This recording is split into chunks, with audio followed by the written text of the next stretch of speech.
you all. Awesome to be in conversation with you. So I am going to ask some general questions, and I would love for anybody to just take them, and then I'll ask more specific ones, and then we'll open it up to the audience for a Q&A. I guess the first question I have is thinking about where we are in 2023 with some folks who are first-time filmmakers, some folks who have been making films for a number of years. Where do you think we are in terms of LGBTQ stories? Is it simply part of the narrative, simply something that cinema embraces? It's not anything new. It's not anything different. Or is there still a niche, for these kinds of films and these audiences? Who wants to take that question?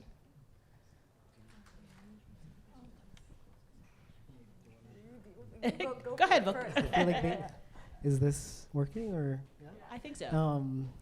I feel like you've made so many more movies and you have so much more to say about this. But it's an interesting question when it comes to transness. I think it's maybe separate, like gay, lesbian, etc., and then trans identities, or I would put them in a separate category, even though I want to be in a position where we're past it being focused on being trans and just being a character. It's interesting. I mean, it took me 5 years to make this movie, to find my lead, etc., and the pendulum is swinging erratically from side to side in terms of politics when it comes to trans identities, so it's hard to separate those two. Well, I'm going to stick with you because in watching your film, what I thought was so interesting is that it wasn't just about trans, right? It was about kind of I felt like it was about a lot. And it wasn't just about trans identity, it was about identity, I felt like. So how did you decide to make this film, to not just focus on, what it means to be trans? Yeah. Well, since I don't think a lot of people have seen it in the audience, my movie is called Mutt. Can you hear Vuk? No? Yes? Is there a way to turn it up? You want to try? Yeah. Let me see, is this one better? Yeah. Okay. Okay, and maybe speak a little louder Hello? if you can. Hello? Hello? This one's better, right? Yeah. I'll give it back, I swear. Yeah. Okay. So, what I was saying, now I can hear myself. Yeah. What I was saying before, since probably a lot of you have not seen the movie, but you should come see it. It's going to be at New Directors, New Films next month, April 8th, closing film, so come check it out. Thank you. The movie is called Mutt, and it centers around a trans Latino New Yorker who is picking up his estranged father from the airport tomorrow, and over the course of 24 hours, you get to see him interact with his little sister, his ex-boyfriend who he dated before transitioning, and his Latino father who's coming, and is a Latino father. So you get to see trans intimacy, and you get to see him kind of change who he is depending on who he's talking to. So just a portrait of a person that is trans. I hate the term happens to be trans. I hate when people say that, but they're very much trans. So I wanted to create a movie that was a little bit outside of the coming out story. But as a trans person, you can't really escape talking about being trans no matter how many years you've been out. So I think it feels a little bit of a coming out story just because society keeps asking the same questions over and over again. Right. What was your question? No, that's good. Basically, why did you decide to make this film? Yeah. So that's great. I want to go to your film and ask you that same question in terms of representation. And you also, that's the thing I thought was so interesting about all these films. They're really kind of universal, even though they're specific in who these characters are. But in terms of representation of drag performance specifically, queer characters, questioning characters, how do you feel that, is this something that, is, that's still niche, or is just part of the cinema, language that we have now? Thank you. My feeling is that in France, my sensation is that something are changing, but it's still an early beginning. I feel like there has been some place for LGBT authors and great, of course, great movies such as Christophe's movies or Céline Sciamma's movie, which brought great representations about lesbians and gay people and also trans identity stories. But when it's about queerness and, for example, the art of drag, in my case, it's kind of still not very easy to bring it. For example, we didn't have so many problems to finance the movie. We felt like it was kind of a good moment. It happened at the right time for the financial people. But when it went about selling it to the directors of theaters, it was more complicated. Like we have been screened into 60 theaters in all French territory, when we could expect 2 times more, like 120.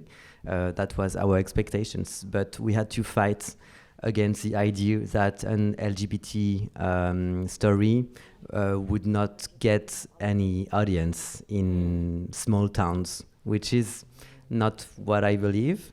And also 3 nights a week. So if ever you haven't seen it, it's about a guy falling in love with a drag queen and discovering the art of drag. And I also wanted to go out from those storylines in which homosexual desire is a struggle, so it's not for the character. The problem is between them is that the drag takes too much space into the drag queen's life. So I wanted the audience to relate with this idea that sometimes your profession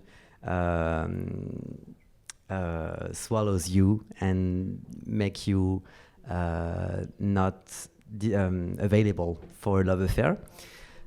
So the movie is really inclusive. It was made for the queer people, but also for their families, in order to transmit and to invite people from outside of the community to discover our world.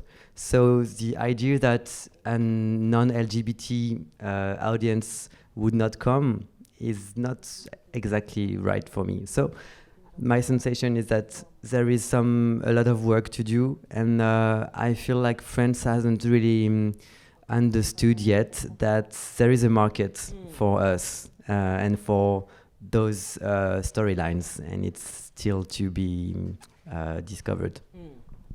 Great. Christophe, I'm going to ask you the same question, especially as someone who's been in the business for a while. Sur la question de la niche, donc.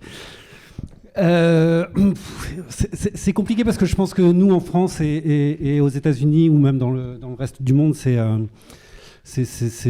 des questions différentes. Déjà, en soi, le cinéma d'auteur est une niche. Vous voyez ce que je veux dire, quels que soient les sujets en fait, de vos films, que vos films concernent effectivement des populations minoritaires ou non. C'est forcément des films qui, a priori, que ce soit au moment du financement ou en tout cas au moment aussi de l'exploitation, il y a une espèce d'injonction comme ça, comme quoi ça ne parlerait pas à tout le monde. So it's a difficult question always, because of course whether France or elsewhere there's going to be a cultural particularity. But first maybe to mention that author cinema, what's considered author cinema, is always a bit of a niche. Whether or not you're treating of minority subjects, there is still this injunction that and this idea, whether it is on financing the production or whether later on for distribution, that it's a kind of cinema that's only going to appeal to a specific audience. Ce que moi j'ai pu voir en fait, je me sens un peu un dinosaure parmi vous, mais ayant démarré, oui, je fais des films depuis 20 ans. En tout cas, ce qui est sûr, c'est qu'en France, la personnalité, l'identité sexuelle du cinéaste, que ce soit du côté lesbien ou homosexuel, en tout cas, j'ai pas l'impression que ça... que le milieu professionnel ou le milieu de la production, on va dire, que cela nous pose plus de problèmes ou moins de problèmes. Moi, j'appartiens à une génération en fait de cinéastes homosexuels où on était très nombreux à être out. Et dans nos films, selon les sujets de nos films, en fait, il y a des personnages homosexuels qui surgissent, on va dire, dans nos histoires. Et j'ai pas l'impression que ça a freiné la carrière de certains de mes collègues cinéastes, que je pense effectivement à Céline Sciamma, à François Ozon, à Gaël Morel. Enfin, en tout cas, le cinéma français me semble être assez... peut-être d'une manière hypocrite, mais après on peut l'interroger, mais en tout cas, ça me semble pas être quelque chose où soudain vous êtes rangé dans une niche. So I feel like a bit of a dinosaur here, because yes, I have been making films for 20 years. My experience is that the sexual identity orientation of filmmakers in France has not, in the professional milieu, been something which categorizes oneself within a specific sort of niche, whether my generation was a generation with a lot of gay filmmakers who were all out, and it so happens then that within the films, within the films, a lot of gay characters also, and I don't feel that has hindered the career of any of my sort of colleagues, whether Ozon or Sciamma. Whether this generality or universality is hypocritical is something we can discuss further. Ce qui a changé, en tout cas, et moi je le vois un petit peu sur mes films, c'est plus la perception. C'est-à-dire que soudain nos films, effectivement, sont peut-être... Quoique c'est pas vrai. Enfin, moi, mes premiers films, j'ai fait aussi des festivals LGBT comme des festivals qui étaient, on va dire, plus... on dit quoi, universel, grand public, ouais, voilà. En tout cas, ce rapport à la niche, à mon avis, est vraiment très très différent. Enfin, à cette idée comme ça d'une présentation particulière des films ou une manière de catégoriser les films sur les sujets. Je pense que c'est quelque chose en fait qui appartient peut-être plus effectivement au cinéma américain et à la perception un peu du cinéma américain qu'en France où on est un peu plutôt noyé dans la masse. Maybe we could discuss a shift in perception, but even that, I actually sort of came back over the sentence and said that even with my earlier films, I was sometimes invited in festivals that had a specific LGBT focus, and then sort of more universal general festivals. But I feel that maybe this way of conceptualizing categories on the thematic of the film's content is perhaps something that exists more in American cinema than in French cinema, where I feel like we were kind of submerged in the general production. Because you guys are smarter, huh? No, that's great. Thank you. Non, mais c'est intéressant que vous dites. Je ne sais pas si c'est mieux d'ailleurs parce que c'est aussi. Sure, it's a good thing. Parce que c'est aussi une manière de ne pas reconnaître pour le coup l'identité queer ou LGBT de certains films. Vous voyez, c'est-à-dire qu'en France, c'est vrai qu'on a une espèce comme ça de tradition philosophique universaliste très très forte et qui impose quelque chose comme ça dans l'ensemble de la culture, hein, que ce soit au cinéma, en littérature et on voit bien aussi que c'est une manière d'invisibiliser aussi, dans un sens, la question sexuelle, en tout cas dans les œuvres d'art. Donc c'est pour ça, je ne sais pas, ça ne veut pas dire qu'en France on soit plus ouvert. Au contraire, je pense que c'est, en tout cas, ça peut être à quelque chose, oui, qui parfois peut se retourner contre l'identité même des films. I'm not sure it's such a good thing, because it can also serve to invisibilize the identities of the film. I think in France we do have a very strong heritage of a certain philosophical tradition which is universalist in every domain and every form of art and sort of broader than that. So to say that is necessarily something to be cherished is not so sure. It can turn back against the film itself and the film's identity. Yeah, interesting. Georden, I am going to ask you the same question, but also you are dealing in archive as well. So, and I'm a documentary filmmaker, so I am curious how maybe this question, in your field and in the way that you're looking at archive and the way we're seeing LGBT queer stories in the archive. Like, how have you seen that change, shift, or just comment on that? Yeah.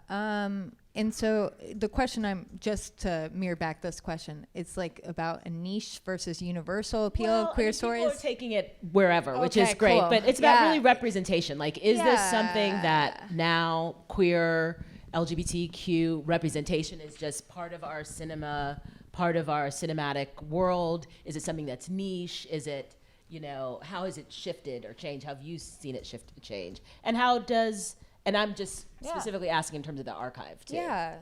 I mean, not to be too alarmist, but, like 4 out of 10 people in the United States think that non-binary and trans rights are changing and our society is adapting too fast to these people. So it's like, it's a pretty, I think, politically, I'm being alarmist.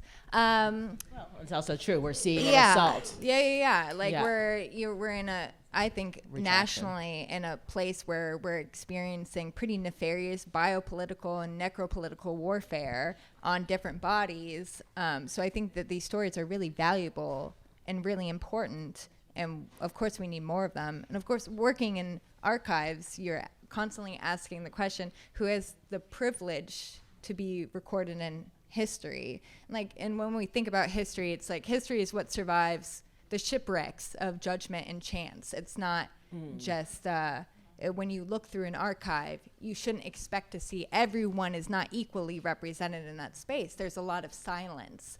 And so looking at, I worked within the History Project, which is a Boston LGBTQ archive.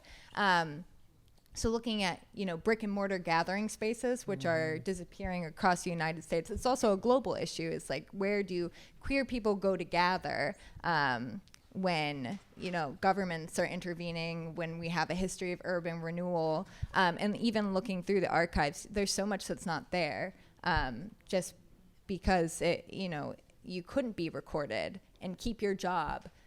Going to a gay bar. You didn't want to be photographed there. You weren't going to include your oral history. And so, going through and kind of really only getting the contours of what an existence looked like and having to imagine what exists in those gaps was something that we worked really hard on doing, is like what exists in those silences. Can you describe your film a little bit so people... Oh, okay. It's wild. Yeah, I asked you to describe it. Yeah, so it reimagines the Playland Cafe, which would have been Boston's oldest gay bar had it survived the turn of the century. Downtown Boston, up until the 1980s, 1990s, used to resemble Times Square. And has anyone here been to Boston? I know that New York thinks of Boston as like its ugly suburban sibling. But like it really used to...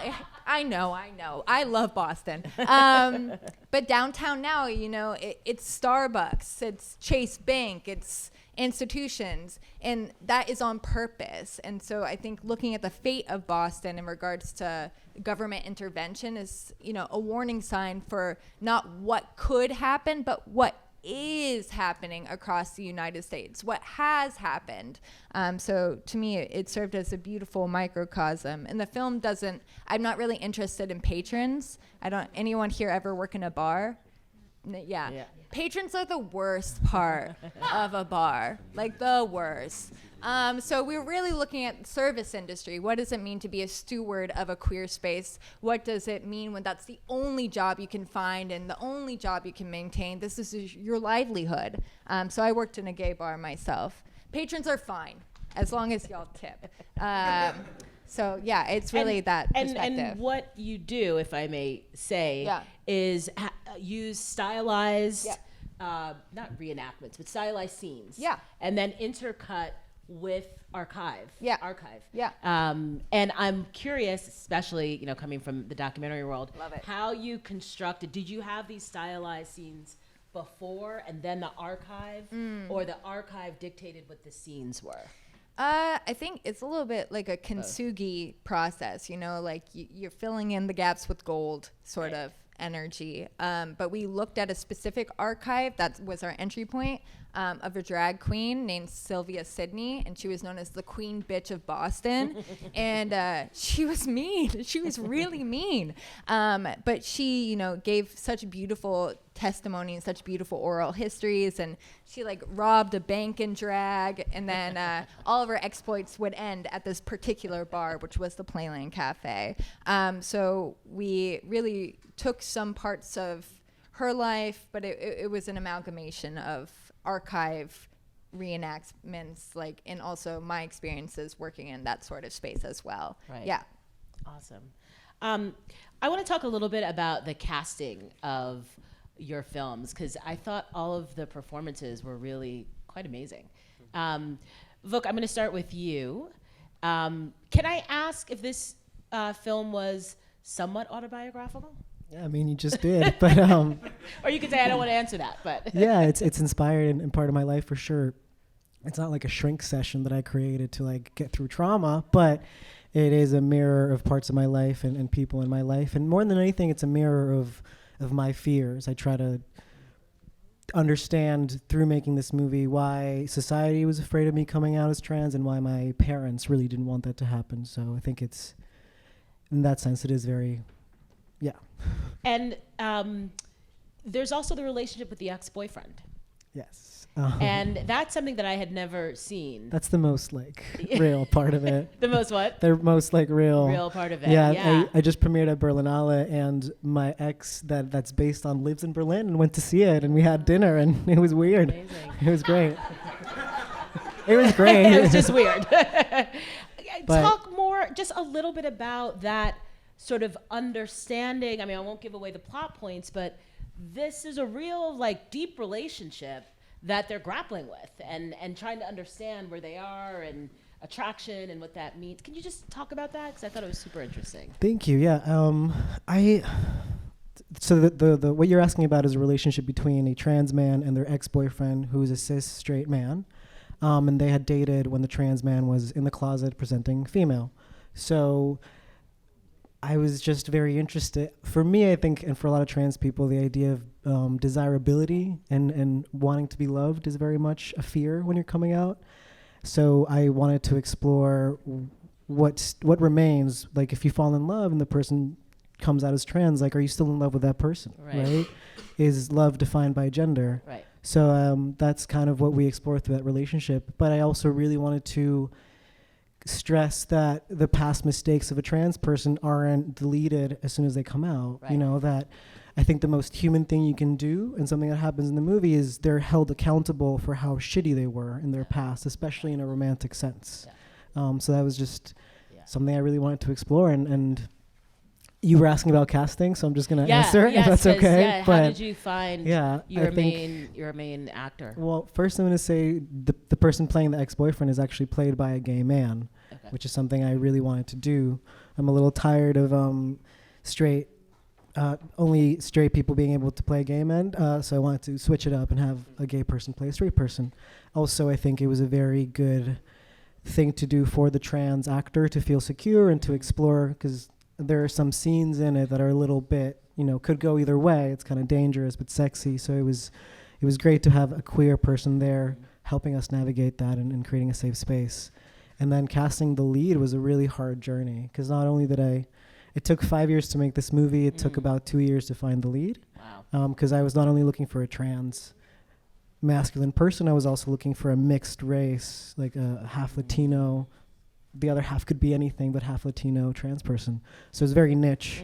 And, it was me reaching out to my community and asking colleges, Instagram blasts, acting classes, and compiling a list of about 120 names, which was a lot of non-actors. So I have like this very beautiful, weird, brave map of America, and they're trans men who wanted to do this and found Leo, who was pretty interesting, because he was he's told me many times that had he tried to be cast for this 2 years ago, he wouldn't have been right, because he himself had not come out or gotten top surgery. So just a very, pretty zeitgeisty thing to try and cast a trans actor right now, a trans masculine actor. Was this their first film? This was their first film as a feature. lead. Yeah, they'd done some shorts, some TV, but this was like their first for sure, and the first character that they could play that was very in line with who they are. Great. Yeah. Great, thank you. In Florent, in your film, I thought that the way drag was universal, right? In terms of people's attraction to it, even the girlfriend, the ex-girlfriend, has a drag moment, which I love. So talk about that. What is drag? How is drag universal? What does it mean to be a drag performer for anyone? Oh. And you even have one of your characters say it. They could be gay, straight, non-binary. It's a huge question. You are asking me to try to define how drag is universal. Well, if that was part of what the film was trying to say. It is. You are right, Yeah. but it's difficult to put it in words. But try. it is my feeling. It's a very accessible art, which brings a lot of joy. And for example, as you mentioned, I am a drag queen. I have my own cabaret in Paris once a month. And the audience is very mixed. We have LGBTQ people coming, but also heterosexual couples and families and kids. And actually, France struggles in some places right now with drag queens giving readings to kids. Like us here. Yes, like Yeah. here, which is like crazy. But my experience is that every people coming to our shows have an instantly connection with us, and I think it's because of the freedom that we are sharing on stage. The best compliment I got as a drag queen was I was so amazed by your work that I didn't want to do drag myself, but I wanted to feel as powerful and free as you seem to look on stage. And I think this is what drag does to artists, drag artists, and to the audience. And in that way, I would agree with that idea that it is universal. Yeah. And freedom, I love that. And power. And power, yeah, it's yeah. very empowerment, of Yeah. course. Mm-hmm. Which is why they're trying to stop it. These other, reactionary forces. Yes. Yeah. It's too dangerous. Yeah, too dangerous, exactly, for everybody to be free, right? Talk about your casting. I thought, again, the performances were great. The main, what's the main guy's name? Baptiste? Baptiste, yes. Yeah. The girlfriend. I mean, I thought they were all great. How did you find? And then Cookie Cunty. Cookie Cunty, yeah, my muse. I wrote the movie for them, for the drag cast, so You knew them before. I knew them all, Okay. and there is a great connection with Cookie and me. So Cookie is the main drag queen in the movie. I wrote 3 short movies for her, and she played in it. And the character of Cookie is kind of a common recreation now, because she created her own character 7 years ago, but she let me borrow it and rewrite it and to inject fiction into it for my movies. So it finally became kind of a common creation. And also, she was the first one to invite me on her stage as a drag queen, and I was the first one to invite her into my movies. So we have a great sharing experience in the domain of art. So yes, the movie was written for all the drag cast, and I had to find Baptiste, so the guy falling in love with the queen, and his girlfriend. His girlfriend is played by a very famous French actress who is Afsia Herzi. She was a dream cast for me, and I just mentioned her name, saying I could never get her to accept, and finally she did. So I was really happy with that. Yeah. And Baptiste, he was the only one I didn't have anyone in mind. So we had to go through a casting process, and I finally picked Pablo Poli, who was kind of the new guy in the troupe, and it was a great experience to meet him. Yeah, simply. Awesome. Christophe, you have made many films and many other works in other genres, but my understanding, and it certainly seems from the film, that this is your most personal work. Why this film now? Why did you have to make this film now? And I'll just say a little bit about the film too, about a young boy, gay boy, whose father dies, and the grief that the family is undergoing for this untimely, because of this untimely death. I think that. Oui, quand ce film est sorti, en fait, comme je l'ai dédié à mon père et que j'avais juste avant fait une pièce de théâtre en fait où je parlais aussi déjà un petit peu de ça, etc. Et le caractère a priori autobiographique du film semblait plus flagrant que dans d'autres films. Même si moi finalement je trouve qu'un film comme Les Chansons d'amour était aussi personnel et que j'ai un rapport à l'autobiographie au cinéma qui est assez méfiant. Je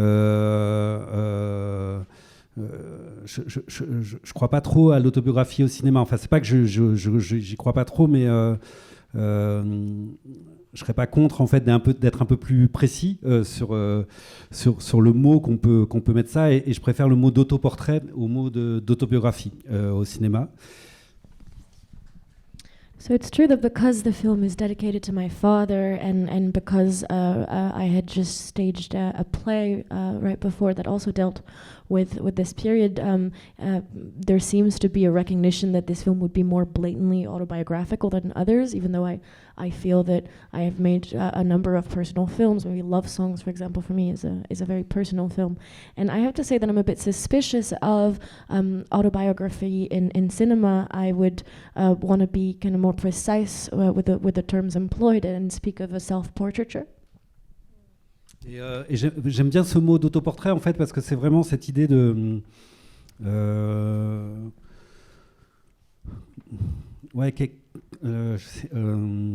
qu'est-ce qu'on projette de soi en fait dans les films qu'on raconte, et comment à un moment on se choisit une incarnation, alors qui peut être sur un personnage, mais qui peut être aussi sur la conduite du récit, qui peut être sur le système de référence esthétique en fait qu'on choisit pour un film,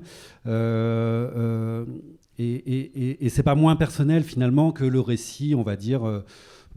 Genre là dans Winter Boy, qui reprend effectivement une sorte de récit comme ça un petit peu personnel de faits qui me sont arrivés durant mon adolescence. And the reason that I like the idea of portraiture is because I'm interested in thinking about which parts of ourselves we project onto and into our movies. And this can be as much something that happens through one character, as through a general narrative, as through a system of aesthetic references, which to me is no less personal than the reproduction of a sequence of facts that sometimes has also occurred in experience. How did you find your young lead, who is really great as well? Qui s'appelle Paul Kircher. Voilà, c'est un truc de casting.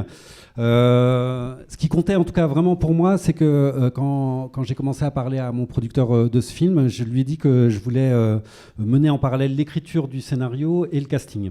Et donc pendant à peu près 2 mois, j'allais régulièrement l'après-midi rencontrer des jeunes gens. Je crois qu'on a vu pas loin de 300 jeunes gens, et le matin en général j'écrivais le scénario, et ça m'aidait beaucoup en fait d'avoir comme ça une espèce d'alternance entre des conversations que je pouvais avoir avec des jeunes gens qui venaient passer le casting et l'écriture même du scénario.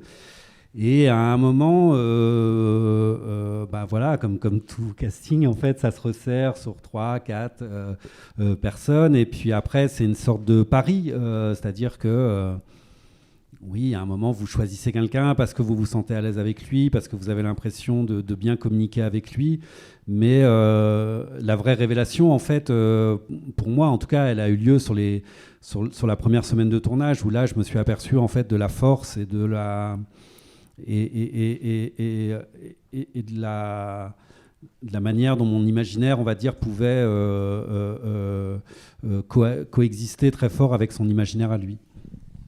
So his name is Paul Kircher, and the way that something that I asked my producer very early on is that I wanted the writing process of the script to happen in parallel to the casting process. And so I would kind of alternate. We saw somewhere around 300 young men, and I would tend to write in the morning and then go through the castings, and the kinds of conversations that I was having with these people that were coming in to cast was an important sort of back and forth with the creative process itself. And as in any casting, eventually, you get to a sort of short list of 3 or 4 people, and then you just have to take a bet, and you do that based on what your comfort and communication is with that person. For me, the real revelation of Paul Kircher's strength and ability for his imagination to coexist with mine only happened in the first week of actually working together. Great. And of course, you have the great Juliette Binoche in the film as well. Ouais, bon, ça c'est plus facile en fait, parce que du coup, oui, les acteurs connus en fait que vous invitez dans vos films, j'allais dire, c'est presque plus du casting en fait, c'est autre chose, c'est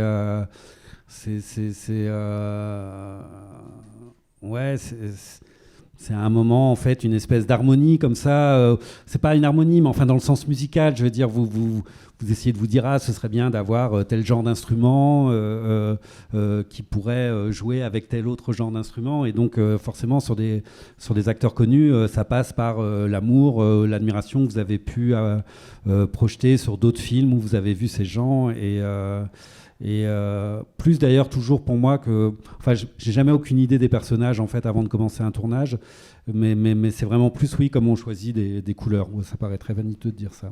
C'est pas grave. Well, that's much easier. I think that with famous actors, I almost wouldn't consider it a casting process anymore. It becomes a question of creating a harmony, but almost in the musical sense, as though you were choosing between different kinds of instruments. And because you have their filmography to refer to, of course, you're just guided by the love and admiration that some of their performances solicited in you. And so it's less about having an idea of what a character is going to be like than choosing a color. Beautiful. I'm going to just open it up to see if there's any questions from the audience. Winter Boy. Winter Boy. Yep. And tell us again, maybe say again where folks can see everyone can see the film. That's probably... Winter Boy is playing tomorrow night at 6:15. 6:15 here. Yes, in the Walter Reed Theatre. And 3 nights a week is showing tomorrow too at 3:15. Thank you. And Vuk, again, where's So sorry. New directors, new films here at Lincoln Center in MoMA, April 8th and 9th. And I'll be there. And Georden, what about you? I'm not allowed to say, but we may be back later. Stay tuned. Any other questions? I saw Winter Boy yesterday. I really loved it.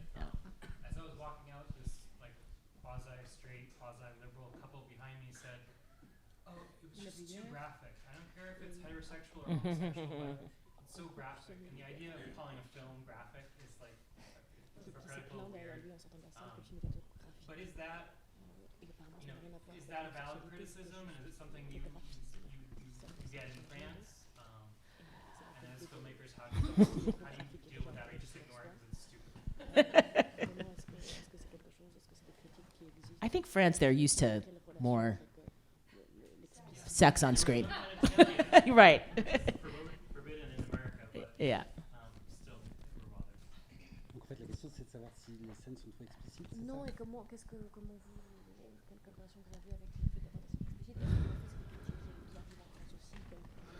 Oui, bah, c'est toujours le cas, mais je sais pas comment dire ça. C'est la représentation en fait de la sexualité, de l'érotisme en fait est toujours un problème. C'est toujours un problème. En tout cas, c'est toujours quelque chose qui finit par créer des rejets dans la réception. Et c'est vrai que sur ce film-là, comme en fait le personnage est jeune, Alors l'acteur a 20 ans. Quand on a fait le tournage, en fait, on a fêté ses 20 ans, mais il joue un personnage qui a 17 ans. Se pose toujours la question un petit peu de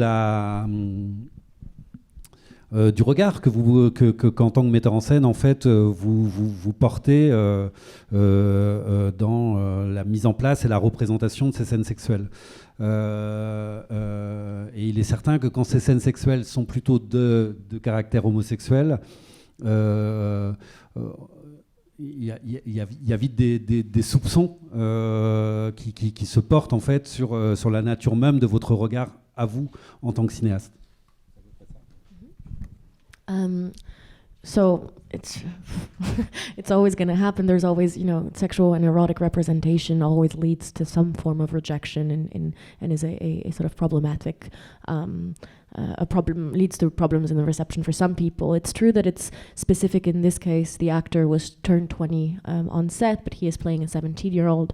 And so for that reason, the question of the gaze of the filmmaker does impose itself differently. And it's true that it seems that whenever the erotic scenes are homosexual, this question seems to arise with more suspicion still in terms of what kind of gaze the filmmaker is having in the staging and the writing of these scenes.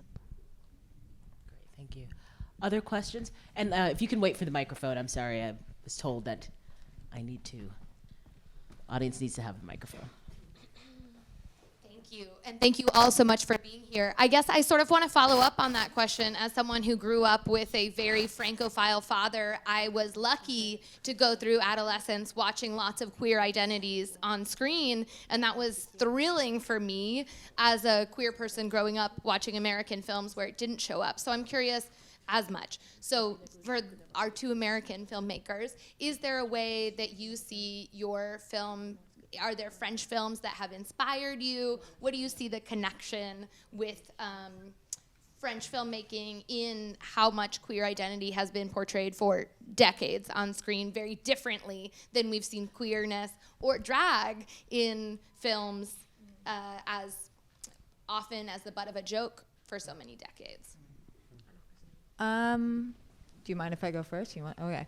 I think for me, the guiding principle that I work around is like I have a general pushback against this. When we say universal, I'm like, throw that in the trash, because at least for me, Fred Moten is like a guiding light of like the anti-normative precedes the normative. So just trying to center the fringe communities as not versus a normative culture, but the primary, the centrifugal force. But I would say I have been really influenced by, of course, the work of Derek Jarman, Barbara Hammer, looking to moving image history as like a queer person looking for other queer bodies, of course, moving on screen.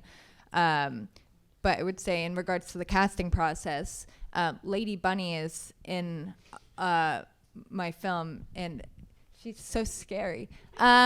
She's lovely and wonderful, but one of the things that we did in trying to cast her, because she was one of our first casting, we didn't even audition. I was just like, it's got to be Lady Bunny, as someone who's so part of the visual culture and the visual history. She's a Warhol darling, and being able to connect to that. But one of her, I think, concerns about the film was that we would make fun of her. She's so used to being brought in as a comedic plot point. So to really, demonstrate to her and show her not only on set, but in the script as well, that this is going to be her getting to show her acting chops was something that was of extreme value to assisting us with the casting process and assisting her in being on set and feeling comfortable and knowing that this wasn't just like a, Lady Bunny. She's funny. And she'll read you to filth, which I learned. But so interesting to direct her, and like what a beautiful challenge, too. But I guess for me, it's I'm not sure in regards to like French cinema, or rather it's just like the idea of like anti-normative identities in moving image as more of like a global approach. Yeah. Great, thank you. I mean, it's a hard question. I think because I guess I'm trying to answer this through like trans masculinity, and that's actually something that I don't really see on screen. But when it comes to like French cinema, I just adore a movie like Stranger by the Lake, which is just, it's as explicit as you can get, and just the idea of freedom that we don't really have in the States. And I think not French at all, Canadian French, but Xavier Dolan for me was a very powerful director to grow up with, watching his portrayal of just love through the queer lens and transness and gayness. But I don't know, I think actually someone like Silas Howard or John Waters are American filmmakers that I would look towards and feel comfortable or feel comfort watching their movies. Yeah, I'm not really answering. I'm just rambling. But No, influences. Thank you. Question over here? This is pretty much part B of the question. It's for the two French directors. I'm from a small Florida town. I'm from a small Florida town, so I'm playing catch up with French cinema. So what are some of the movies that movies or movie makers in France that I should watch that influenced you? Merci. So you want to know names of directors or Yes, directresses? movies you should watch that influenced you. French Yes. who influenced us. Okay, the funny thing is that one of them is sitting right next to me. Yeah. Yes. Okay. Yeah. But it's true because you mentioned love songs, and love songs it was one of the main movies influencing my work. So if you haven't seen it, I hardly recommend you to see it. You should look at Céline Sciamma's movies too, like Tomboy, or recently Portrait of a Young Lady in Fire, Yeah. which is absolutely amazing. So Céline Sciamma is someone to look forward to. Je sais pas. Non, moi j'irais chercher chez les plus vieux que nous. En France, en fait, je sais pas, quelqu'un comme Vecchiali, je dis ça parce qu'en plus il est mort très récemment. C'est un cinéaste homosexuel qui a été très important parce que très militant et très courageux pendant des années. Et il a fait un film qui est vraiment sublime, qui s'appelle Femme, Femme, qui est un film qui a énormément influencé Pasolini. Donc je vous dirais d'aller voir de ce côté-là, et sur les représentations homosexuelles, malgré tout c'est difficile de ne pas parler de Jacques Demy. Jacques Demy est à la fois un grand cinéaste homosexuel dissimulé, caché, puisqu'il n'a jamais parlé ouvertement de son homosexualité, mais tous ses films sont des grands films queer parce que c'est des grands films de travestissement. C'est-à-dire que on voit bien que tous les personnages féminins dans les films en fait de Jacques Demy sont en fait des hommes, et donc je pense que c'est peut-être le plus grand cinéaste queer. C'est déjà un des plus grands cinéastes du monde pour moi, Jacques Demy, mais je dirais que voilà, là il y a quelque chose de très français, de très queer, de très particulier dans la filmographie de Jacques Demy. So I would say to go and look in the generation before us, maybe in the direction of Vecchiali, who died recently and who was a very courageous and very politically active filmmaker, whose film Woman, Woman was a big influence on Pasolini's work. And then, of course, Jacques Demy, who is one of the most important filmmakers in general for French cinema and maybe the history of cinema, as well as being a gay filmmaker who was closeted, or at least his homosexuality is not something that was ever openly discussed, but his films are profoundly queer because they're always about a form of dissimulation and shape-shifting. Most of the great women characters in his films are actually men, and so for his importance in both queer cinema and cinema in general, I would advise to watch his. Thank you. Other questions? I would like to ask each of you, what is next? Either with your own film, with this film, or work that you're planning for the future. Let's start down here. Yeah. Yes. What is next is a documentary. Because I am feeling like something has to change in my life, in my relationship with drag. Like it has taken a lot of space in my work and into my intimacy too, as I've been in a relationship with a queen for 3 years and a half. So I want to move from that, and I'm about to shoot a documentary about my last time in my cabaret. On stage. Of your cabaret. Yeah. So that will be a topic, and a feature about healthcare people, about the end of life, people taking care of old people with Alzheimer. Yeah. It will be the subject of my next long feature. Beautiful. Thank you. Christophe? Ce qui est venu juste après la sortie, en tout cas, de ce film Winter Boy, c'était une reprise d'une adaptation que j'ai faite au théâtre à la Comédie Française de Marcel Proust, Le Côté de Guermantes. Et s'il y a bien un artiste queer en France, c'est Marcel Proust. Et j'ai écrit un nouveau film que j'espère tourner à la fin de l'été, voilà. Dont évidemment je ne vous dirai strictement rien. So right after finishing Winter Boy, I started the rework of a theater adaptation that I have worked on at the Comédie Française, adapting Proust. And if there is one great queer artist in France, it's Proust. And I've also begun writing a new film, of which I will tell you nothing. Rien. Okay. Vuk? So I shot in September. I finished editing sound 2 days before jumping on a plane to go screen it at Sundance. Wow. So I'm still processing. Yeah. And as a mentor of mine said recently, enjoy the victory lap, which is also part of the filmmaking process, even though I'm having some, difficult feelings finishing something that took a while to make. But I have 2 scripts that I'm writing, and I think, like him, will tell you nothing, and just keep an eye out for, just more queer love and queer joy on screen. Thank you. Queer love, big thing. I'm writing a script, and starting to pitch that around. And then I also recently optioned Lost Boy, which is a BDSM retelling of Peter Pan set in Portland. So yeah, it should be fun. Yeah. Awesome. I don't know what our time is, if we need to wrap up or...